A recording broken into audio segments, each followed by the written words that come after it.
Usa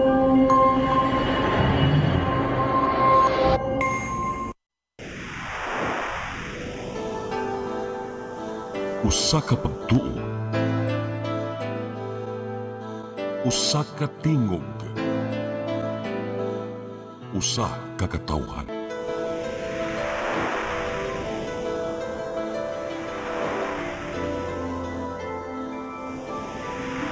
Cebu Catholic Television Network.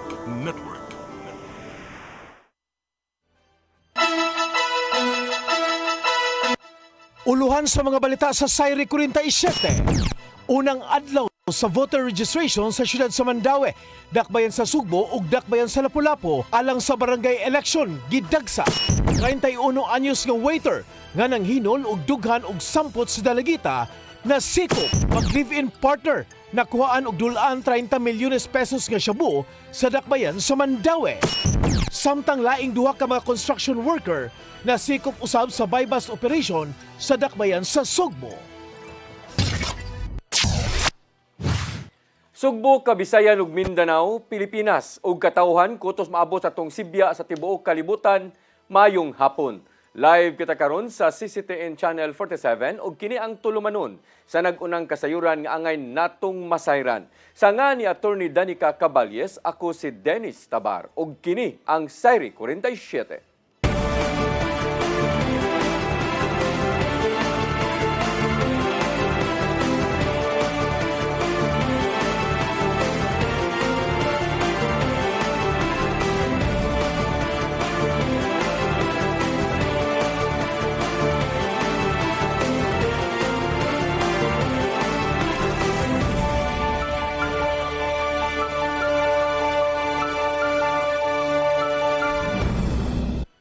O karon sa kumpletong detalye sa atong mga balita, unang adlaw sa voters registration sa siyudad sa Mandaue ug dakbayan sa Sugbo alang sa sangguniang kabataan ug barangay election gidagsa. Giklaro usab sa Comelec Mandaue nga wa pay transfer ug dili balido ang pag-apply og new registration kung aktibo kining botante sa laing dapit. Ang kasayuran ihatod ni Mary Rose Sagarino. Nidagsa sa Pacific Mall ang gatusan ka mga tao sa unang adlaw sa voter registration sa siyudad sa Mandaue. Kinialang sa sangguniang kabataan ug barangay elections. Alas 12 sa udto pa lang, miabot na sa 268 ka mga individual ang nakaparehistro. Ang registration mulungtad lang hangtod sa Agosto 10. Giawhag sa Comelec Mandaue ang publiko nga magparehistro og sayo ug dili maghuwat sa deadline. We are thankful nga daghay ni sangpit sa atong giawhag nga pagparehistro, daghay nangabot nga mga SK nga registrants. At the same time, ang mga vulnerable sectors daghan sa ta from PWD and senior citizens nga mga associations na asay mga nangabot. So, I hope magpermi ni siya kada adlaw. Okay ra yun ni kaysa sa last day sila mga botanan. Sa kasamtangan, ang Commission on Elections ni dawat lang og bagong registration, reactivation ug correction. Gipasabot ni Guhilde nga wala pay transfer og dili balido ang pag-apply sa new registration sa higayon nga masakpan nga aktibong botante sila sa laing lugar. Ato man gud na i-forward ang tanang applications nato sa Manila. And then ang Manila mo ay mo verify sa records nationwide. And then if masakpan nga registered ka, let's say in Cebu City, so dapat untang imong gi-apply di ay is transfer. So ang imong gi-apply sa amo is new man. So dili siya ma-approve. Oo, so sayang rapod. So might as well musulti na lang kita sa tinuod. Giawhag ang mga botante nga gustong magpa-transfer nga magpaabot sa sunod nga registration.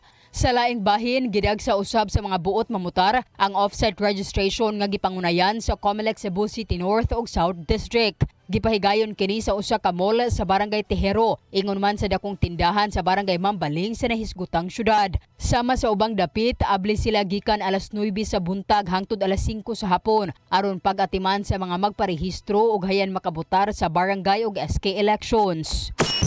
Mary Rose Sagarino, CCTN News.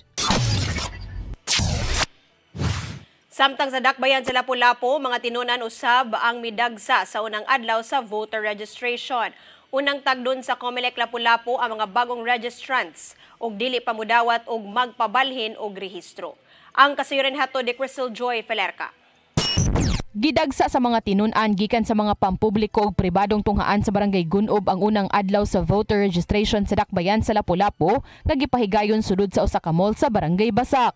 Matod ni Attorney Anjanet Lamban, ang COMELEC officer, nga kinitungod kay pila ka adlaw sa wa pa ang voter registration, gipangbisita nila ang mga tunghaan aron sa pag-awag sa mga tinun-an nga nag-edad og 15 anyos pataas sa pagparehistro. Ilabi na nga mga new registrants lang ang ilang dawaton. Well, of course, we give preference gyud sa mga estudyante because this is for new registration. We cater 15, 16, 17 above. So, mostly, ang estudyante mao gyud new.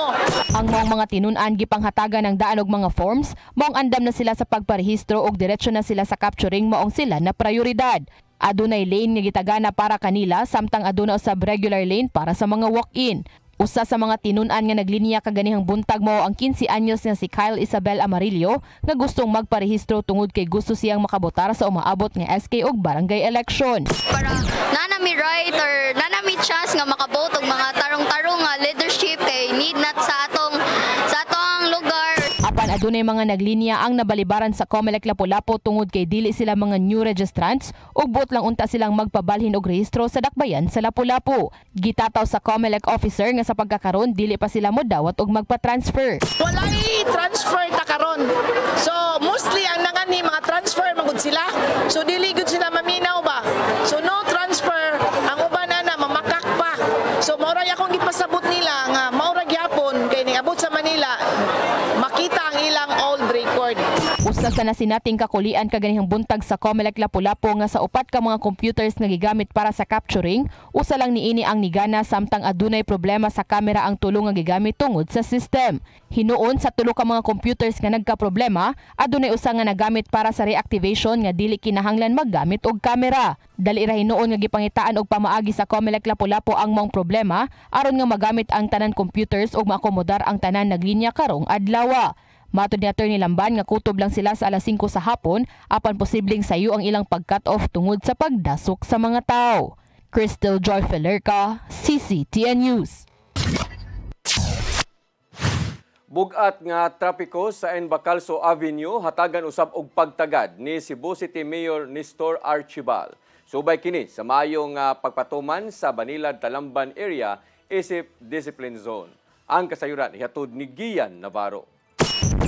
Ning simanahalang gitaho ni Mayor Nestor Archibal nga ni anam-anam na og kamayo ang trapiko sa Banilad Talamban area sa amihan ng bahin sa syudad sa Sugbo. Tungod nini susamang lakang ang himuon nila sa habagatang bahin na pinaagi sa laing discipline zone nga ipatuman sa habig sa Bacalso Avenue. Matod ni Archibal nga gitun-an nila ang nimong dagan sa trapiko gikan sa Cebu City Central School paingon sa Barangay Bulacau. Susama sa gipatuman sa Banilad Talamban Corridor, pahugtan usab ang mga lagda gikan sa traffic signs hangtod na sa presensya sa mga traffic enforcers. ECT din sa start. Unya ang magsugod ta og implement ana gi-request na ko ang CCTO will start yun sa August. First week of August. Sa kabuan ang gipatuman ng discipline zone sa Banilad Talamban area sa tinguhang maminusan pa ang nagkahuot gadagan sa trapiko. Hinuon nakita ni Archibal nga dili kalikayang adunay mga kakuliang matagamtaman sa maong dalan. Bisan pa man, gipasalamatan sa mayor ang Cebu City Transportation Office tungod sa gipakita nga pagpaningkamot. Hinuon na doon na pa'y mga ibutang sa maong koridor aron hingpit na nga masulbad ang bugat kayong trapiko sa Cebu City North. Gian Navarro, CCTN News. Moabot sa 20 ka mga senador mipabor aron sundon ang lagda sa Korte Suprema kabahin sa Articles of Impeachment batok ni Vice Presidente Sara Duterte. Kini ang nahimong pagbana-bana ni Senador Jinggoy Estrada human mipaambit sa ilang panagsabot ning semenaha. Ang kasayuran hatod ni Mary Rose Sagarino. Gibutyag ni Senate President Pro Tempore Jinggoy Estrada nga dili mo menos sa 19 ka mga senador ang mupabor nga sundon ang lagda sa Korte Suprema bahin sa impeachment case kang Vice Presidente Sara Duterte. Matud ni Estrada nga mobutar sila aron uyunan ang maong lagda diin gihimong unconstitutional ang Articles of Impeachment batok ni Duterte. Gipaambit ni Estrada ang nahimong panagsabot kun kaukos sa mga kaubanan ni adtong Martes. Nakita niya ang pag-uyon sa 19 hangtod sa 20 ka mga senador sa Supreme Court ruling base sa ilahang mga panulti o ubang gipakitang sinyales. Maong dako ang pagtuo niyang mabutang kini sa final voter aron matud pa walay mahitabong impeachment trial. No more, because ang sabi ng Supreme Court, sa desisyon ng Supreme Court, ang sabi ng Supreme Court, the Senate has no jurisdiction already. Dahil unconstitutional na yung final ng House of Representatives. So, we do not have any jurisdiction anymore. And the Senate will not convene as an impeachment. Napaglantawan usab sa opisyal nga dili na kinahanglang magpaabot aron hukman sa Korte Suprema ang pag-apilar sa Kongreso bahin sa giduso nilang Articles of Impeachment. Ilabi na nga gihatagan og tagal ang Kongreso hangtod Agosto 11 aron makaduso sa motion for reconsideration. Gikatakdang tukion sa Senado ang nahimong lagda gikan sa labing taas nga korte karong Agosto 6. No, not as an impeachment court. Dahil we will never convene again as an impeachment court. Dahil wala na nga kami jurisdiction. Mary Rose Sagarino, CCTN News. Kaya gayunan sa pagpanabaho alang sa mga lolo og lola, gihatagan og pagtagad sa National Commission of Senior Citizens 7. Bag-o lang nga giablihan ang ilang buhatan sud sa Cebu Capitol Compound aron kadangpan sa mga idaran. Ang kasayuran ihatod ni Gian Navarro. Gitutukan na sa National Commission of Senior Citizens 7 ang paghatag og kahigayunan sa pagpanarbaho ngadto sa mga lolo ug lola nga kaya pang manikay-sikay sa kinabuhi. Matud sa chairperson and CEO sa NCSC nga si Dr. Mary Jean Loreche nga mahimong makapanarbaho ang mga senior citizen ngadto sa pipila ka mga natad sama na lang sa turismo aron mo abi-abi sa mga bisita ug mga malls aron atimanon ang matag customer. Nakigalay na sila sa mga hingtungdang ahensya sa gobyerno aron matagan og training ang mga idaran og mapangandaman ang ilang pagpanarbaho. Apil sa gitun-an nila mao ang sweldong madawat nila isip mga senior citizen. Gusto natin very sustainable yung program. Gusto nating masiguro na ang mga nakatatanda, pag sila ay naghanap buhay muli, sigurado natin yung kanilang health and well-being is protected. The occupational safety standards should be there. And of course, the other things that are needed to protect them as well. Samtang giduso na sa NCSC ang mga bintahe alang sa mga kumpanyang manawat o mga senior citizen employees sama na lang sa tax incentives.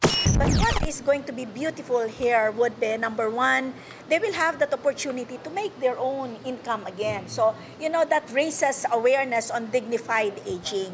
Abri na nato sa publiko ang regional office sa NCSC 7 nga nimutang sulod sa compound sa Cebu Provincial Capital, Dakbayan sa Sugbo. Himoon kining kadangpan ngadto sa gibana-banang 800,000 ka mga senior citizens lukop Central Visayas. Pinagi nini, mas mapadol na ang ilahang pagpakig-alayon sa mga local government units.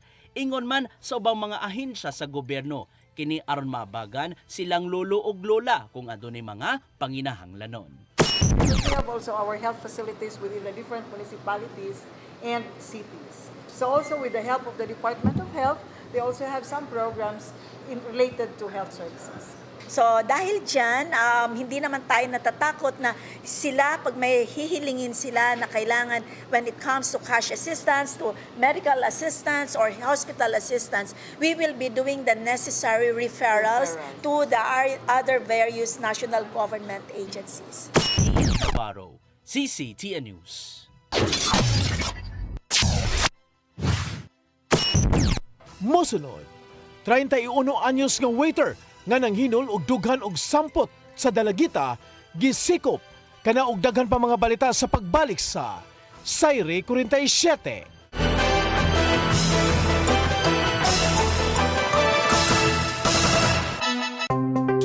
Discover the beauty of the Philippines.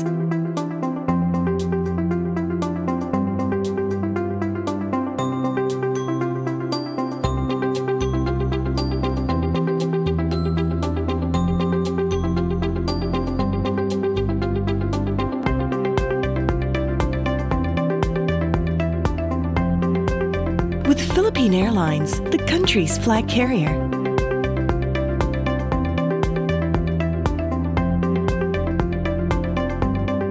The airline that lets you feel the warmth of the nation.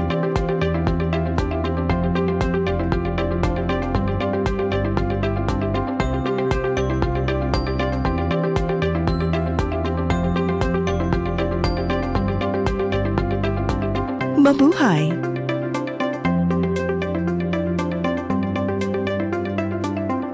Siguradong pagkain sa buong bansa. Masaganang ani, mataas na kita. Maunlad na buhay ng mga magsasaka at mga mangingisda.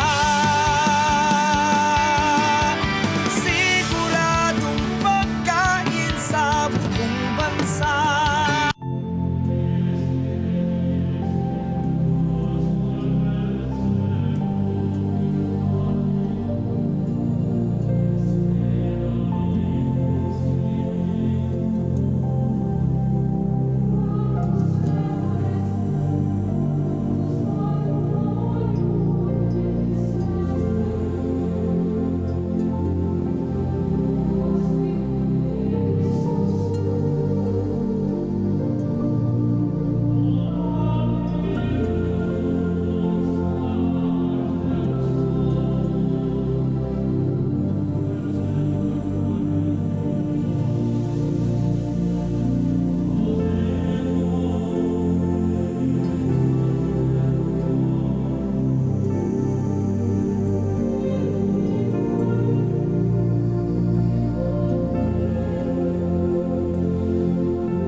I am the God that healeth thee. I am the Lord, your healer. I sent my word and healed your disease. I am the Lord, your healer. I am the God that healeth thee. I am the Lord, your healer. I sent my word and healed your disease. I am the Lord, your healer. I am the God that healeth thee. I am the Lord, your healer. I sent my word and healed your disease. I am the Lord, your healer. I am the God that healeth thee. I am the Lord, your healer.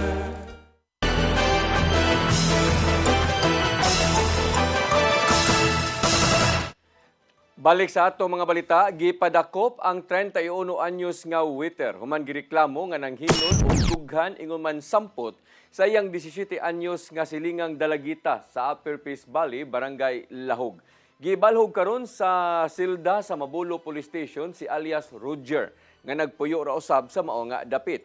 Matod sa biktima nga samtang natug siya sa sala sa ilahang nga balay, kalit lang nga misud ang maong lalaki o gikumot-kumot ang iyang dughan ug ang iyang nga sampot. Tungod niini, iyang gireklamo o gisumbong ngadto sa barangay.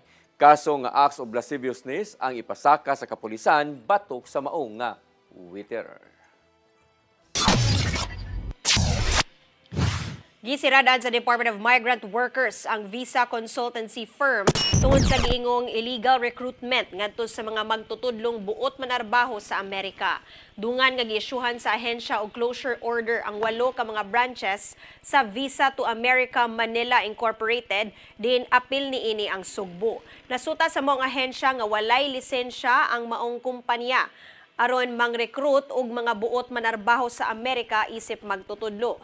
Mato de DMW7 Director Joaden Lucero nga nangayo ang maong kumpanya og labing minus 314,000 pesos o $5,400 ngadto sa matag aplikante. Kini aron maproseso ang mga visa packages uban sa pasalig nga makabaton og dakong sweldo pinaagi sa maong tanyag sa trabaho.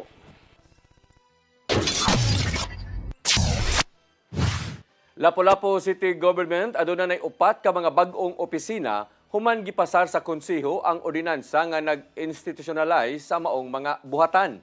Kung diin ang mga magduma sa maong mga opisina magkupot na og regular nga posisyon. Ang kasayuran ihatod ni Crystal Joy Filerca. 4 ka mga opisina ang bag-ong namugna sa Lapu-Lapu City Government human gipasar sa konseho ang ordinansa nitong Miyerkules nga nag-institutionalize sa maong mga buhatan. Kini mao ang Public Employment and Services Office, Local Youth Development Office, Local Economic Development and Investment Promotions Office ug Local Board Secretariat. Mato ni Konsehal Annabeth Quezon nga mandatory ang pagmugna sa mga opisina base sa Civil Service Commission. Dugang paniya nga adunay balaod nga mo'y ilang gisunod nga kinahanglan nga ang lokal nga kagamhanan magmugna sa maong mga opisina. Nibutyag si Quezon nga taod-taod nang giproseso ang pagmugna sa mga opisina apan usa sa nakalangay niini mao ang budget. Kini tungod kay bisan og gitawag kini nga mga opisina apan mahug nga department heads na ang magduma niini. Sana ang budget ma'am kay sa atong pagpasara sa ordinansa kuyog man ang pag-apply sa mga positions na taas-taas po ng mga salary grades, no? Like for example, ang sa atong peso, mahimo na gyud siya nga department head. Karon nga nahimo na kining opisina, sigon pa ni Quezon nga ang magduma sa mga buhatan magkupot na og regular nga posisyon. Naana siya murag sense of permanency. Kunya maski pa og kinsay for example kanang naana siya continuity sa programs kay naa naman regular naman plantilla naman ang ikuptan nga position sa mga dako, no, sa mga heads of such office. So dili na ingon nga kanang mailis-ilisan sila because regular naman nga plantilla nga positions ang ilang nakuptan karon. Dugang pa ni Quezon nga mahinungdanon ang pagmugna sa mga opisina aron nga paspas na ang pagpatuman sa mga proyekto nga buot ilang ipatuman sa mga buhatan tungod kay aduna nay motutok sa mga kinahanglang trabahoon. Crystal Joy Filerca, CCTN News. Makigsabot sa Cebu City Mayor Nestor Archival ngadto sa kontraktor human nakadawat og mga reklamo bahin sa nugubang track oval sa Cebu City Sports Complex. Ning semanaha lang adunay mga nabantayang paguba sa maong oval human kini giayo sa SBD Builders niadtong December 2024.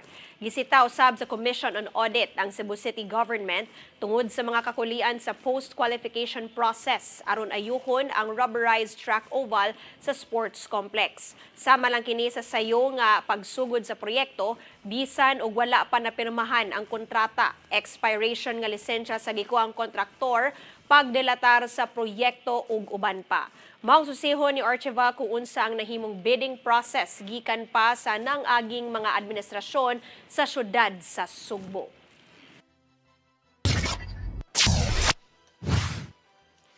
Tukion sa Provincial School Board sunod buwan ang pagpaayo sa mga nagagubang classrooms sa managlahing lungsod sa Sugbo.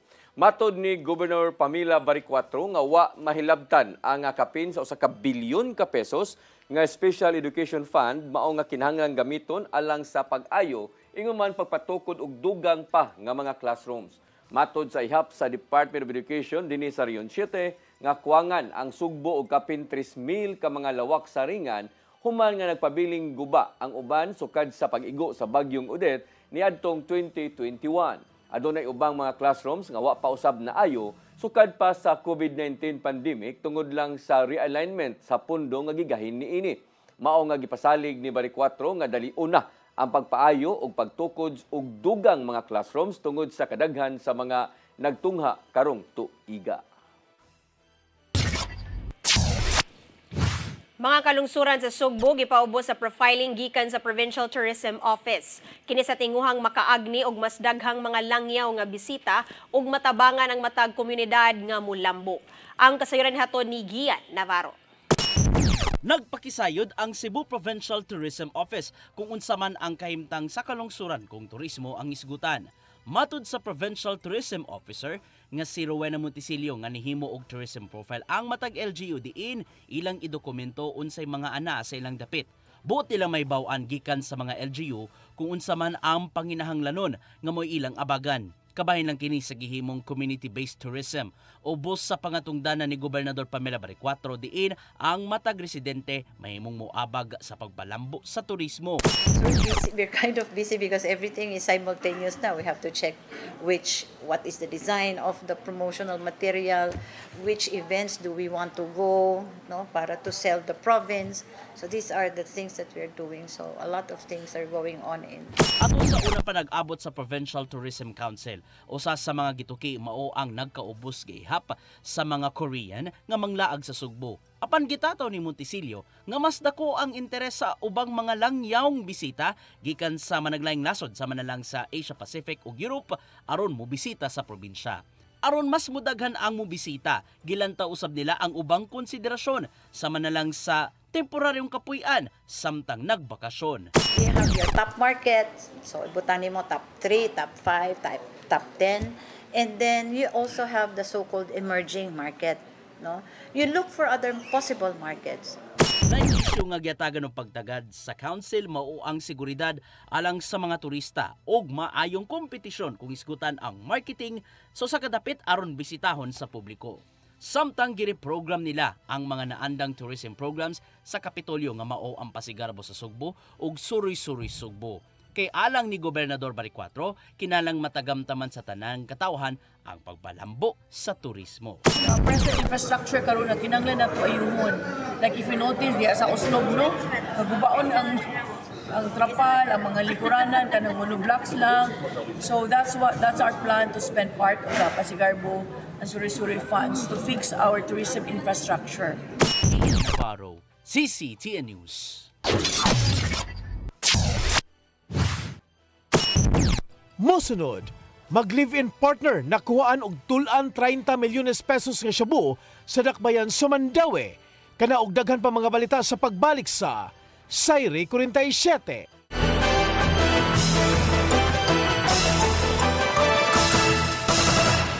Press Briefing, midweek reset, real talk, from headlines to hot takes.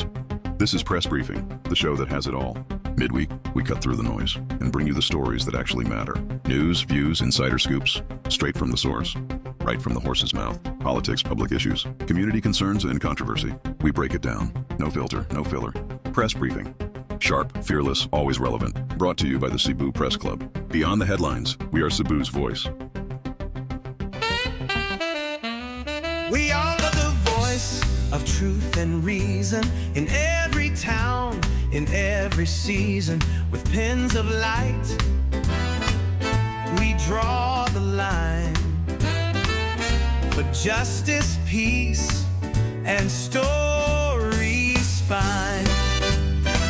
Cebu Press Club, our banner flies beyond the noise, beneath the skies. Integrity, our steadfast.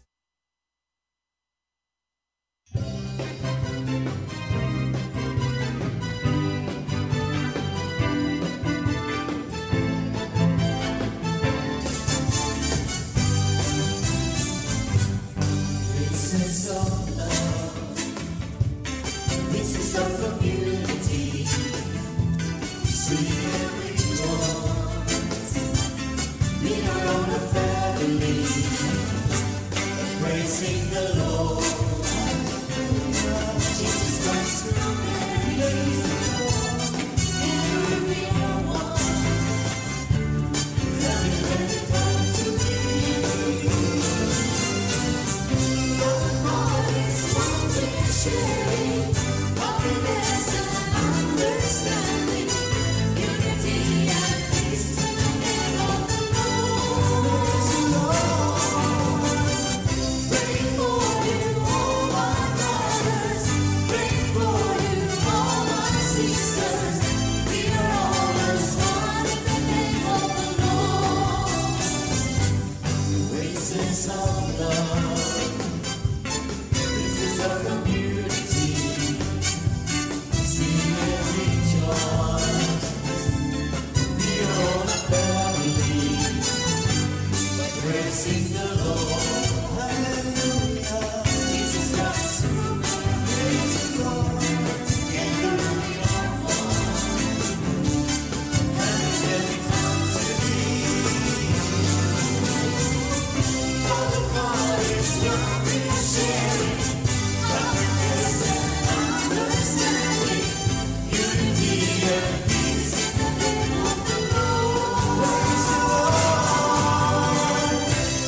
Congratulations! Nunito Tatay Dodong A. Lemchua, awarded as Cable TV Maverick, Father of Cable TV in the Philippines, given by Philippine Cable and Telecommunications Association Incorporated, PCTA, from Phil Products Group of Companies.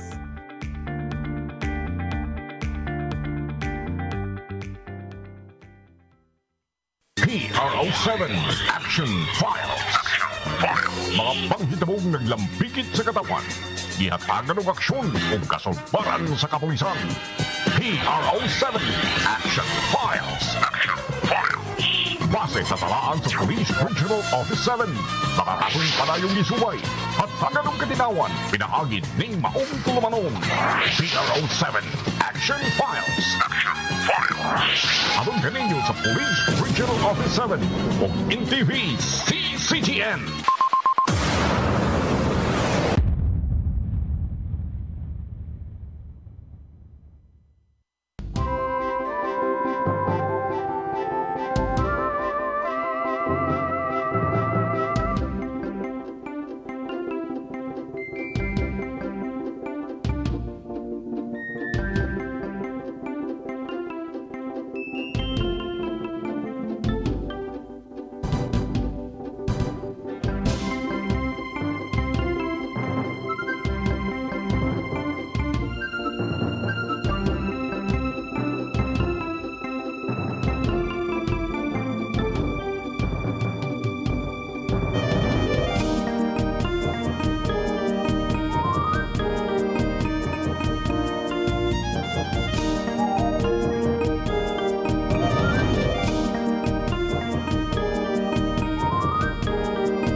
Nangita pa mong gusto para internet sa kong anak, ma'am. Ay, wala na yung problema. Pag sinisibo. Sinisibo, sinisibo. For your internet connection. And for the signal of your cable TV. So fast and straight, that transmission to your home.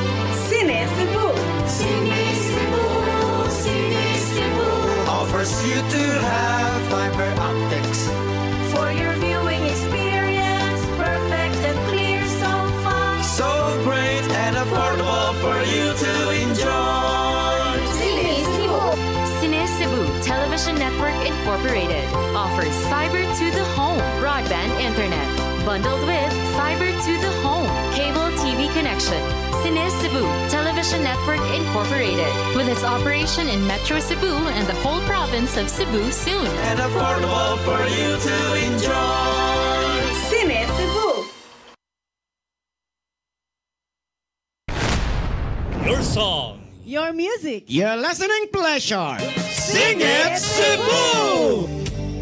And if I don't need you, This, my darling, I've been told. Jody was the girl who lived next door. saving all my kisses just for you. Yes! You got me jumping like a crazy clown. And I don't think you're right to put it down. Since I kiss you, love your lips so fine. The things that bothers me is living like a fine. Hey, hey, set me free. Stupid Cupid, stop picking on me. Di siya kumutuog na Ginoo. Pero magulo ng bata da. Nangita lagi ni gatas. Kasabot ka, akong ipakuha.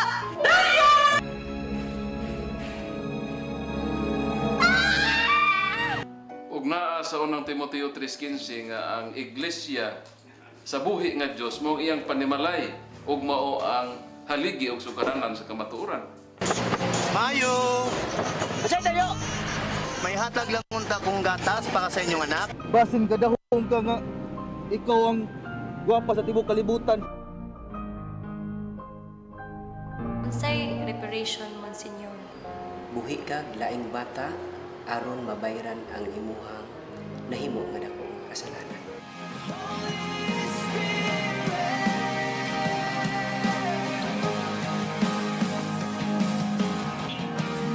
Daghan ka nato ang nagduda kung doon na bagay Ginoo o wala.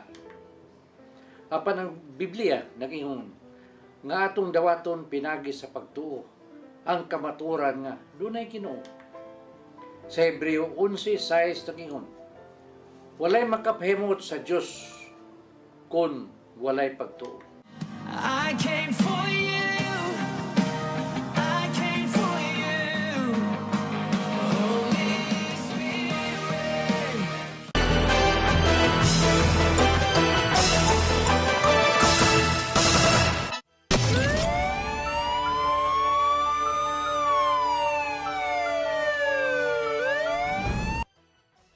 Ito mga balita, mag-live-in partner nakuhaan og 27.2 milyones ka pesos nga kantidad sa shabu atol sa drug operation sa barangay Subang Dako, siyudad sa Mandaue. Lalaki nga suspect na ilhan nga usa ka regional high value individual. Ang kasayuran ihatod ni Mary Rose Sagarino.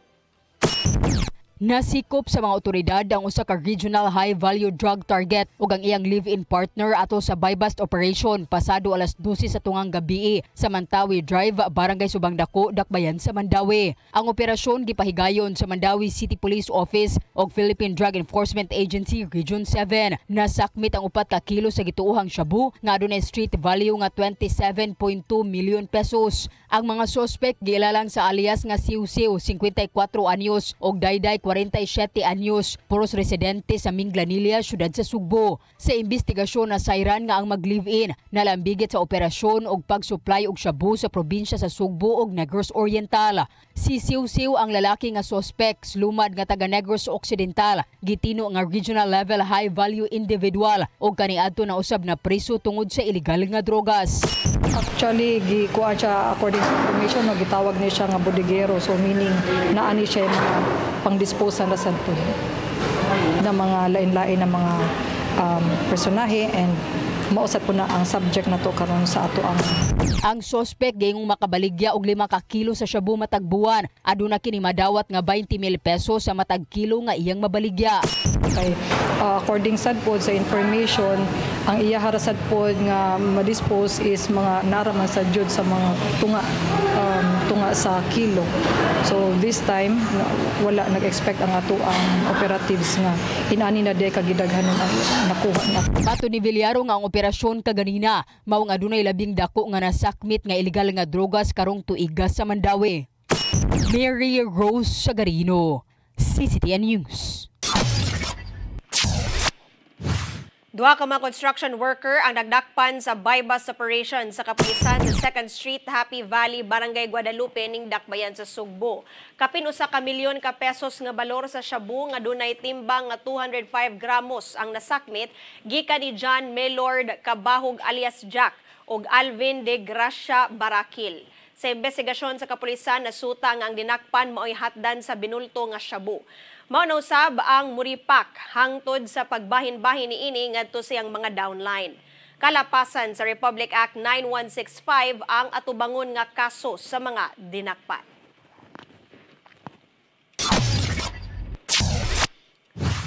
Mao kadtong naglangkob sa atong mga balita sa Sayri 47, ako si Dennis Tabar. Ako si Danica Cabali, Sangtod Lunes po sa inyong paboritong tulumanon. Sayri 47.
PRO7 Action Files. Mga